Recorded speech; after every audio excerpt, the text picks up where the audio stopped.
Yay, we're here. Hello, everyone.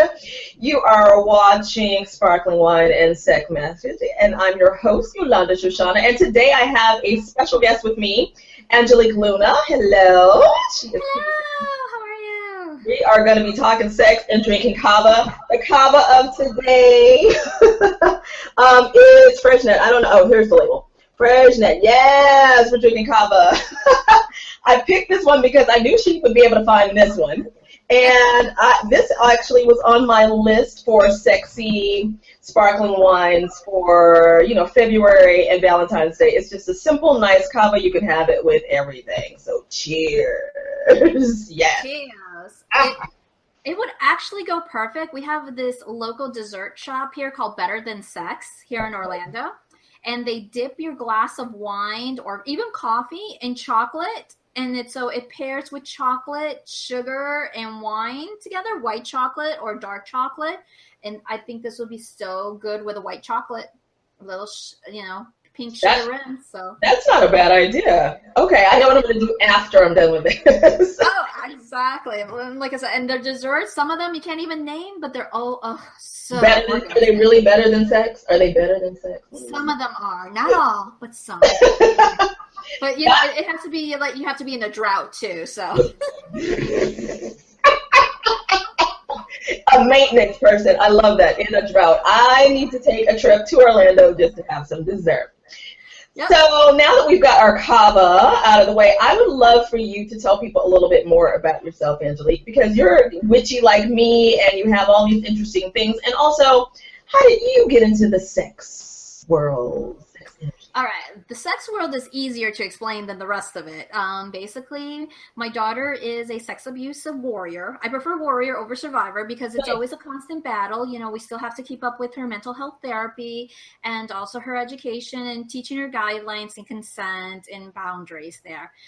Even though she's 15, she's now a healthy teenage hormone 15-year-old there that most parents could understand and relate, but she doesn't, show a lot of the baggage that she has from her past. And that's due in part to our both hard work because I keep up with the mental health, and also the adult industry helped me a lot because there's plenty of resources for survivors, but none for their caregivers. So that's something that I'm very passionate about, just helping other caregivers. It's like, look, you got to take care of yourself. You got to continue with the sex education, teach them all the normal stuff, the consent, the boundaries, no means no. So that's big on my plate. So I've also turned that into a lot of life coaching for people because, being a psychic medium, that helps out a lot because then I pull out a lot of the trauma that they don't want to face, but work with them and give them like a life goal plan. It's like, okay, let's work on this healing process, which also a lot of it's with my Mexican shamanism, the curandesmo and brujeria, that I could help them heal more. I'm not saying I'm curing them, but helping with the healing process because some of these kids and even adult survivors go through a lot of trauma and they don't even know how to function. And a lot of it just goes really bad and, end up human trafficking, or they just on the streets because of low self-esteem. It's just, They just need someone to just help. It's like, hey, it's not your fault. Let's move forward. And that's what I use all my talents and gifts, that I've studied doing this. I've been doing psychic mediumship for,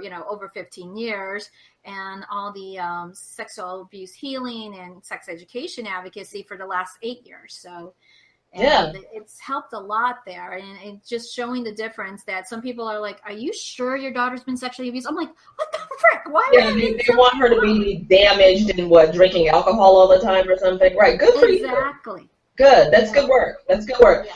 So since we brought that up, why don't we're going to talk about some sex news. I think it's a great time to talk about Kesha then. I think that's a good transition. And what's going on with her. I would really love to know what you think. I mean, I know she was in court crying and everybody's like free Kesha on Twitter, on Facebook. Everybody is in her court. And I brought up the point that somebody said, well, it's not up to the judge to break the contract, which it is effed up. But, how do we think she's going to survive this? Or will she actually even make the music? Will we see her again? I wonder, That's going to be a hard thing to see if she's wondering. My whole thing is she really getting any help outside, Right. her mental health and things? I'm like, yeah, she has some great songs and great talents, but, to just be around that same producer, I don't care how great he does, what number ones and produce, but if he sexually assaulted her when she's 16, I mean, even as a corporation, Sony should say, hey, that's against every even regular law in the States, sexually assaulting. And to me, I just thought the judge was just encouraging Sony that it's okay, she's your property and you could do whatever you want. But it's kind of the old school mentality, like, don't get involved. So but you're right with the law, the judge, the lawyer's right that judge can't come over here and cancel a contract, because that also goes with Apple too. So another topic. So you might be familiar more with the case than I am, because I know at one instance that she said he did not abuse her, and even her mom said he didn't abuse her. Do you know what those circumstances were? I know she was asked it another time, and I'm sure that came up in court again, because she was asked before, and then she said, oh, no, he didn't do that. Now, of course, she's a victim, more than likely she's saying that, but her mom got on record as well saying that he never abused her. That I don't know all the details, to be honest. I mean, there's so much with it I know that we probably don't know, but that's out there too, which is why I think also the judge did that. Because, right. Me being a writer, I'm always trying to find, okay, what's the real info?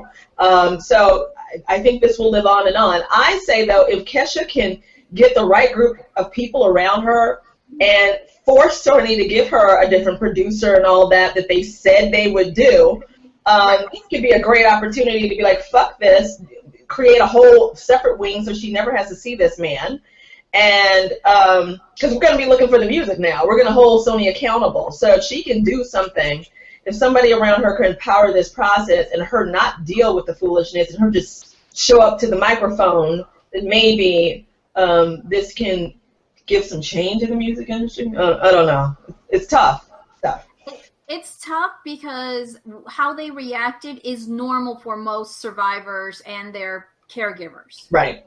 That, they'll take back the story because of the scrutiny, because of the media. They just want it, like I said with some parents, ostriches' heads in the sand. So that's probably a possibility, and that's more common than you think in most abuse cases. Sure. So the way they reject it. Now, about the producer, I read somewhere that she would have to continue to work with him, that they weren't going to change it. So I don't know if you heard somewhere else that they would change their producers. She is worried that they won't promote her music if she changes producers. That's what the concern is.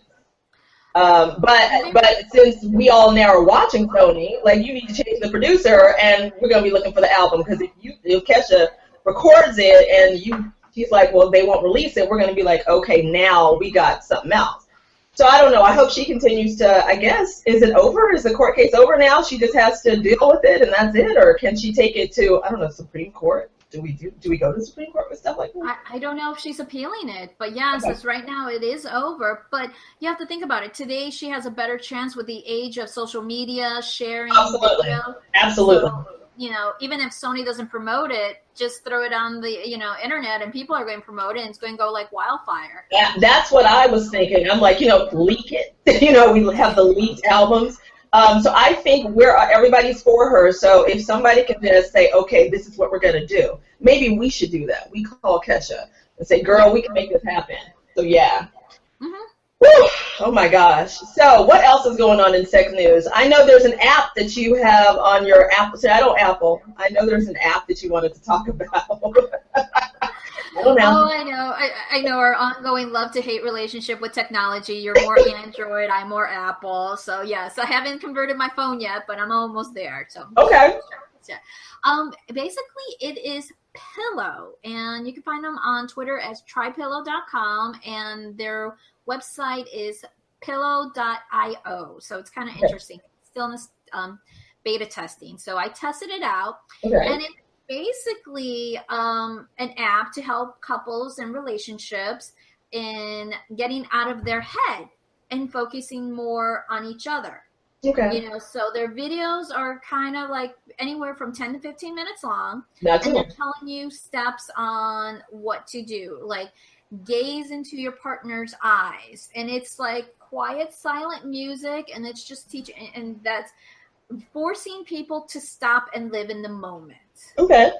And it's nice because it's like it'll get you outside, other than the wham bam thank you ma'am kind of scenario that I'm kind of used to.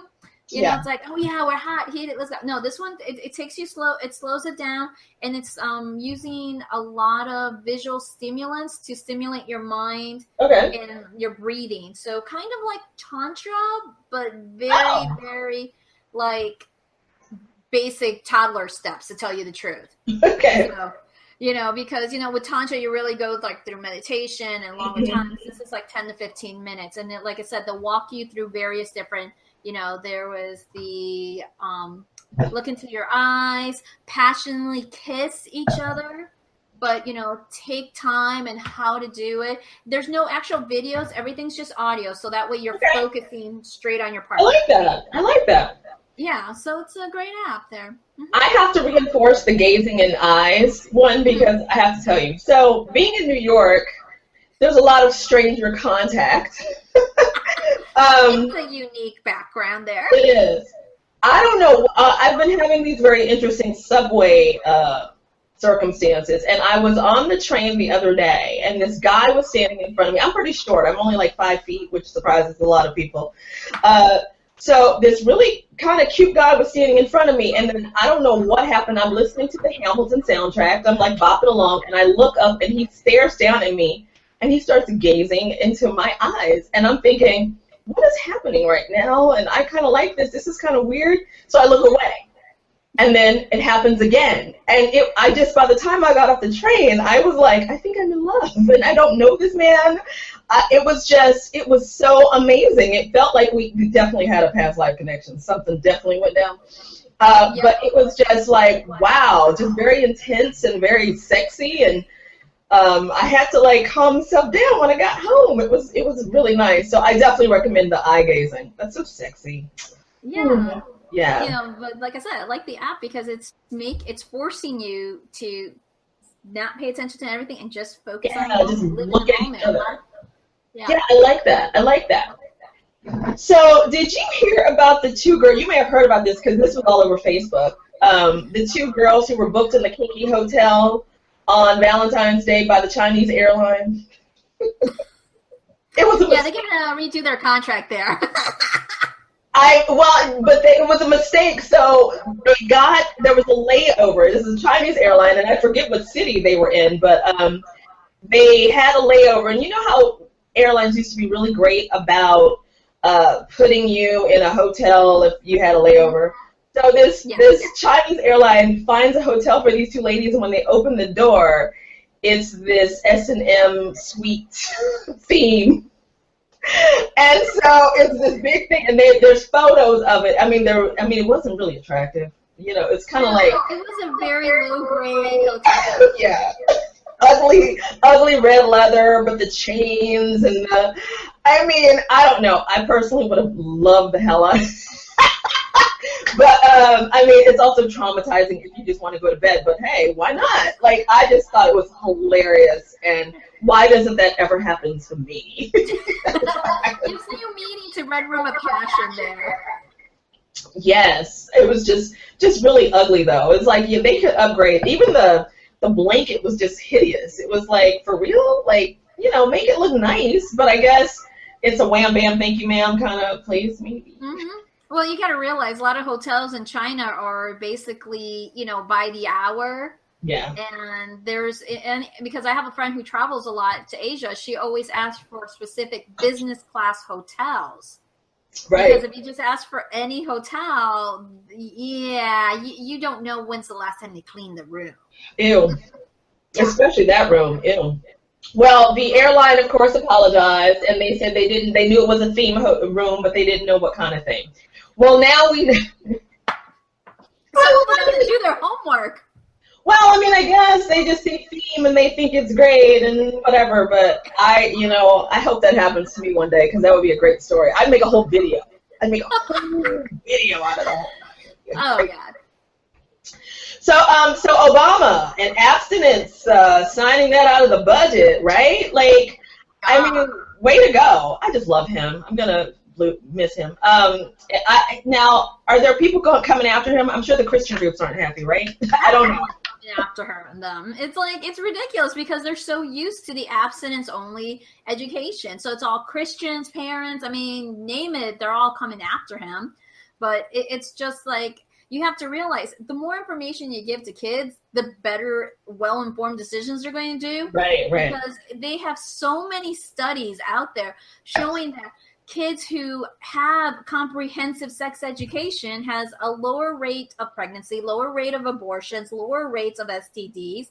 I mean, California is one of the first states that has mandatory comprehensive, keyword is comprehensive, sex education. Okay. There tells them about everything about the bodies, STDs, HIVs, the whole 9 yards, birth control. So that way they're informed. And, same with Colorado. Colorado has, approved like birth control for all the kids.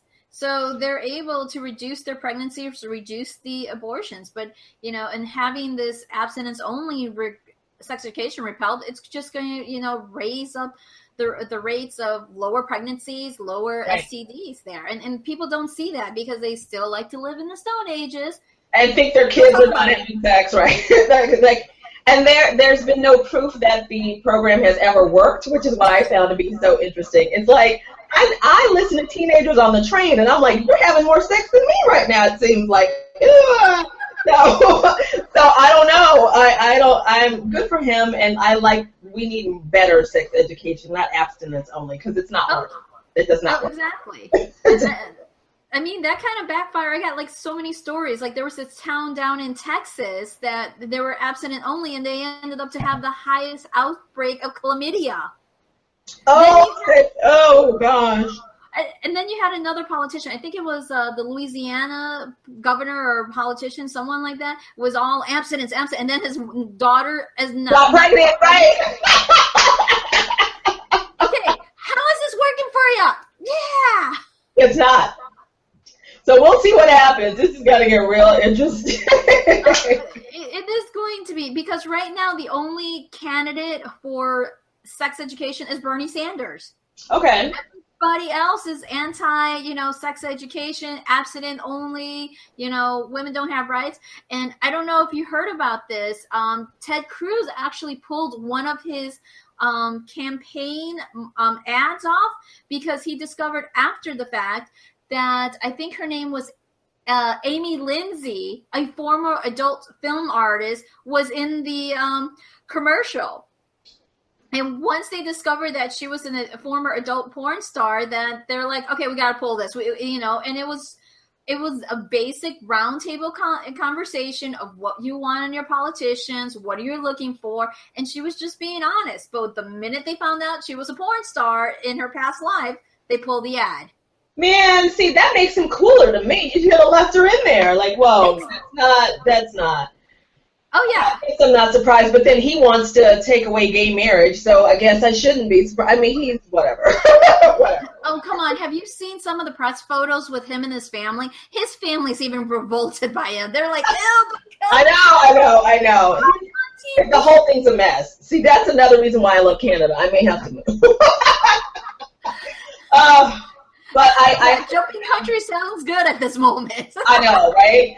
I hope we have better sex education. I want my nephew to get good sex education. I mean, I could do it, but I hope he gets good stuff at school. It'd be nice.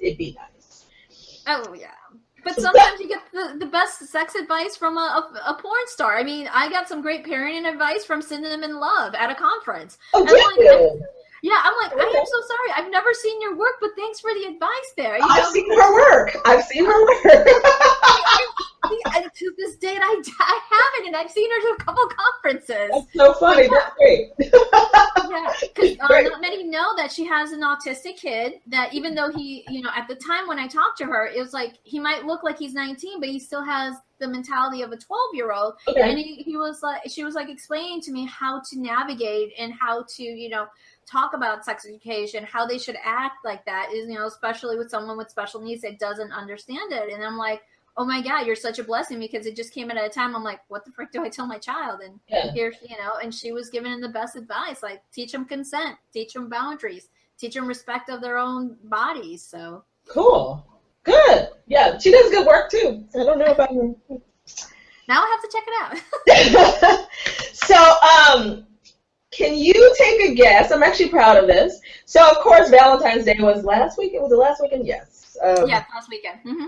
So, of course, more people were using vibrators. And do you know what U.S. city has the most use of vibrators? Take a guess. Take a guess. Oh my God, New York City. I'm so proud of us. It was us. Rounded out by the other U.S. cities were like Los Angeles and I think San Francisco or another place in California. But London is the #1 city with the highest vibrator use. So, yeah. Wow. Yeah, I know. I was like, what's going on in London? But I'm proud of us, I guess. I don't know if that's good or bad, or we have too many single people here. I don't know. That could be it too. And but go vibrators in New York. Good for us. I like that. I'm proud of our facts and our sex stuff. Oh, but you got a cool museum. You got the Museum of Sex up there. Come on. You know what though? I hate to say this. Besides their store, that's the best part of the museum. It's I haven't been there in a while, but the store is amazing, and you have all these different people from all over the world in the store. They do these great little things in the store, and then they have exhibits. I should go back. I'm going to go back and take a look. Maybe I'll write a review. Thank you for that. But it's Yeah, no, last time I was there, I had my child, so I couldn't go in. So Right. It should be a little wilder than what it is. Like, literally, you putting a dildo on a table would be the sex museum. I don't know. It's not really. You're not missing, like, sorry, sex museum. I'm just keeping it real. Just keeping it real. That's how we do it. We keep it real. We just want to make sure everyone's having great sex.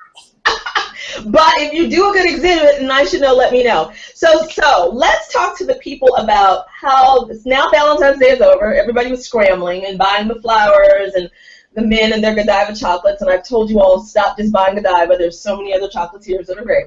Exactly. And drinking the sparkling wines, your champagnes, and your cavas. So we got to keep it sexy, though. So you and I should give people some tips, some know-hows on how to keep it real. And we're not just saying read 50 Shades of Grey, which you got to come back on. We'll talk about that another time.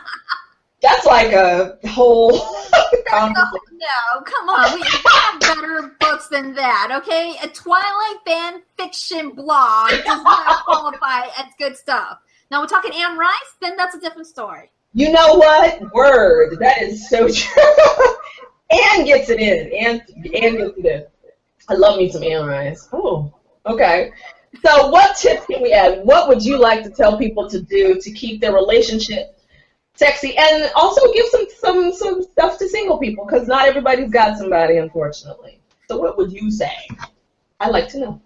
Oh, see, you threw in the single people there. I'm just like, well, the biggest one I've always say, self-respect. Love yourself. Word. That's the biggest one, because you attract your tribe. Whoever, however your vibration is going, you don't need to be spiritual. Whatever you're putting out is what you're going to receive there. True. So if you're like moping down and depressed, hey, that's what you're going to attract, and that's not the kind of relationship you want. So it's like, as long as you respect yourself, you love yourself, and have standards and boundaries. Don't just settle, and I see that so many times, people just settling just because it's the opposite sex and they're paying attention to me. Ooh, I'm like,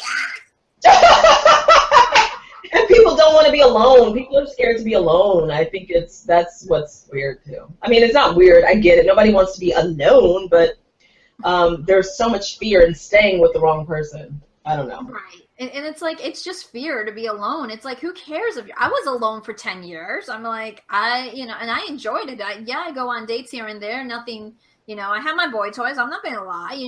We have our needs. So, but I never compromised. I never compromised on what I wanted in a man and everything. And I kid you not, one day I wrote a list, negotiables, non-negotiables, on what I wanted in a man, descriptions, everything. And a year to the date that I put that little list away in my Bible, I found my man. And we've been together 6 years. Hey! So what were you doing? Were you like walking in Orlando, or were you? I was actually on a date with one of my little suitors.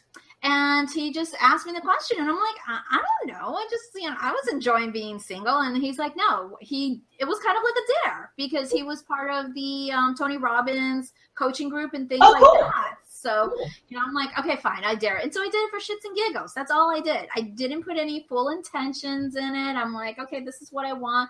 Black hair, blue eyes, must love children, must be single, doesn't have any baggage, no kids, anything of that. Not a smoker, not a heavy drinker, must love sex as much as I do. These are things that I added on my list, and wham, there he comes. I'm like, oh my God. I even showed him the list. I'm like, look, you're everything on this list.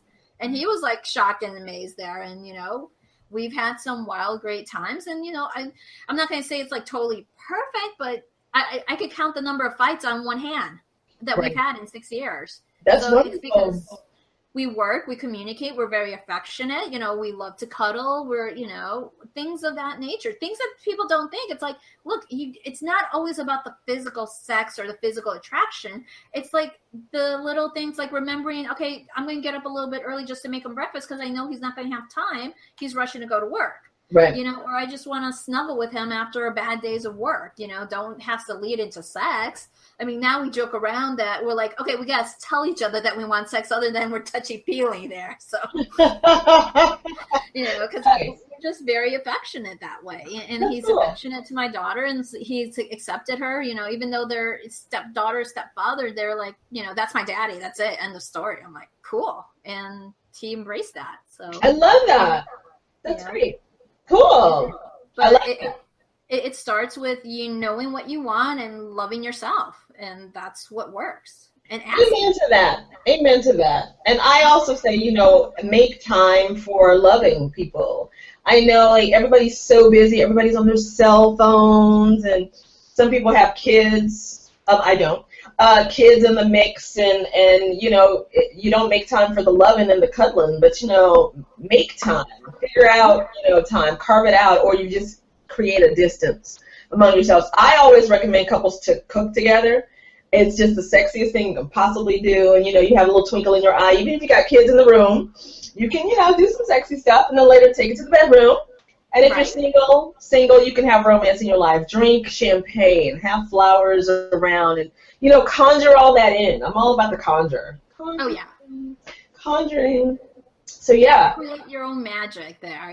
Whatever it is for each person, because it's like I know so many different people from so many different lifestyles that something that doesn't appeal to you may appeal to somebody else, and it's a compromise. Date night in a dungeon is not really my thing, but for some it is. So.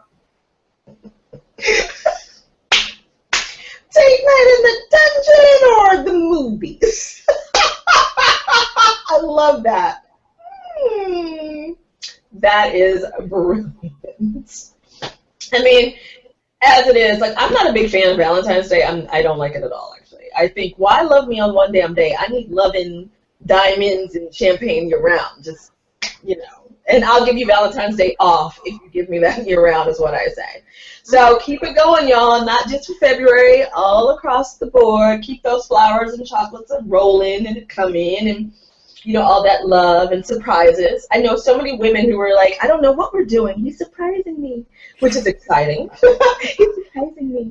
Surprise us all the time. See, I'm not a surprise kind of girl. It's like it's a punch if something happens. I'm like, no. It's like, tell me what's going on, because a lot of surprises have like, woo. You don't like surprises. You want to know. Okay. I want to be prepared there. But what's another thing? Reading erotic books to each other. That's something not a lot of people think about doing. It's like, it's nighttime. Yeah, you're reading your People magazine or whatever gossipy stuff. Why don't you read it, like an Anne Rice book, or even, I don't know who's more popular lately there. I know I like Elle Chase's books there. I think it's like 365 days of sex, something like that. I'm not sure, but I know that yeah. There's so many books. Definitely go past the 50 Shades stuff. Sylvia Day has a really good series about S&M, and I can't remember the name of it now. I feel bad because I really liked this book. It makes 50 Shades look like kindergarten. That's not. Anyway, we'll talk about that another time, because there's going to be 2 more movies. You definitely have to come back on. We're going to talk about that. Oh God, I can't. It's like I laughed during the first movie. I took it as a comedy. Well, I mean, I laughed too. That some of it I was like, ooh, tie me up. But I mean, it's just, I didn't hate it as much as I thought I would, I guess, because I just was assuming the absolute worst. I didn't know what to expect, but whatever. It is what it is. But I do love that Kim Basinger is going to be in the next one.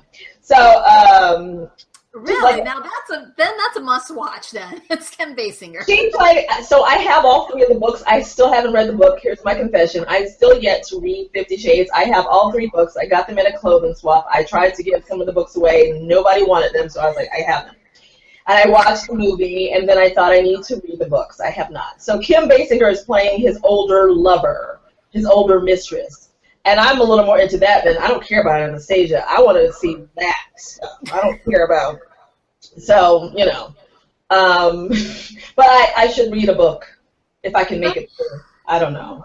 Just make sure you have something strong when you're reading the book, because as a writer, you know how your grammar and things and how you have nails on the chalkboard on how certain grammars are not done. Yeah, you're going to go through that a lot with the book, because I had both of my friends who are writers and in the BDSM community just like have all the nails on the chalkboards, because there was things I'm like, what? It doesn't make sense what you're saying. And where's the apostrophe? Where's the exclamation? Oh, yeah, it's a writer's nightmare, just to let you know. Yeah. Just heavy drinking if you're going to do that. Which, though, has me as so I do write erotica, and then I thought, well, maybe it doesn't matter what I write. I just write whatever. I'll take a big glass of wine and just write some crap, and it will be the next 50 Shades. Exactly. There you go. Inspiration. Oh, my gosh. This has been so great. What else? Do you have anything else you want to leave people with? Because we're about to close this on out. This has been fun. Total fun. This has been such a blast there. Not that I could think of, like, that could be real quick there. I know that right now California just had another hearing on Thursday in regards to adult films starts using the condoms, and there was like a big campaign, and luckily I don't know if it failed or passed through, but they said no more condoms are mandatory on the sets. Was anybody using them? Were people actually using them? Like, I watch porn, and I'm like, okay. Yeah, some of them. I think it's Wicked that uses them. That's mandatory. Okay. But I know that a lot of times the film actors, they need, instead of like every 6 months, like some people, they need to do like every 3 months to check that they're like, you know, safe and all that. STD free and all that. And that makes sense there. At least, you know, they regulate themselves, because, you know, who are you kidding? The adult industry is the child there that no one wants to talk about, you know? Oh, no, I know. And I took a making porn class. Oh! Eventually, I'd love to make some erotica films. And I mean, and it was so interesting to find out who's not doing the checking, and how a doctor's the one who actually created the thing for them to check themselves, or nobody would care. I was like, oh, my God. And only a few of them, like probably Wicked, offer insurance, but everybody's got to pay for it out of their own pockets and all this stuff. And which is why some people have slid and had things and not told actors. But I've seen so much porn. I've rarely seen a condom. So that's why I'm like, they were doing it. But good to know they were, I guess, following the rules. But all right, it'll be interesting. Go porn. I recommend for people to watch porn, and I always say, and I tell women now, there's so many more women making porn. A lot of the women-made porn I'm watching, though, is from overseas. Yeah. There's some beautiful work out there. Erica Lust makes some beautiful films. She lives in Barcelona. Just some great stuff that you can watch with your partner if you're, you know, kind of about it. Some people are. So, yeah, I'm a porn supporter and lover, actually.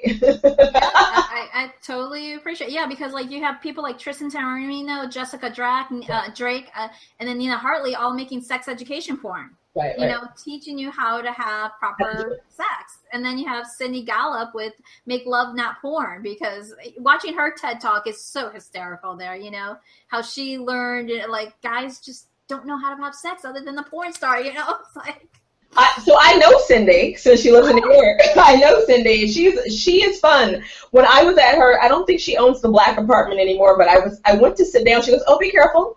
There might be condoms. I have condoms all around, so I don't have to stop having sex. I was like, Hey, Cindy, go girl. Go girl is right. She is just something. Her apartment was stunning and very much very Cindy. And, you know, she's always got a younger boyfriend, some 20-year-old. It's great. Go, Cindy Gallup. We love you. Yes. So, yes, Cindy Gallup. That's my girl. So, yes, so thank you so much for being here. I loved having you and sipping kava and talking sex with you. And thank you, everybody who has watched. Do you have a website that you want to tell people? Not yet? Yeah, I can easily be found on AngeliqueLuna.com, and most all my social media is Angelique Lunas. That's how you can pop it up there. So can't miss her, right? And if you are here, I'm YolandaShoshana.com, and that's kind of everywhere too, except for Twitter. I'm Shoshi. But thank you, and we send you good, you know, magic for your sex life and love life. And till next time, bye. bye.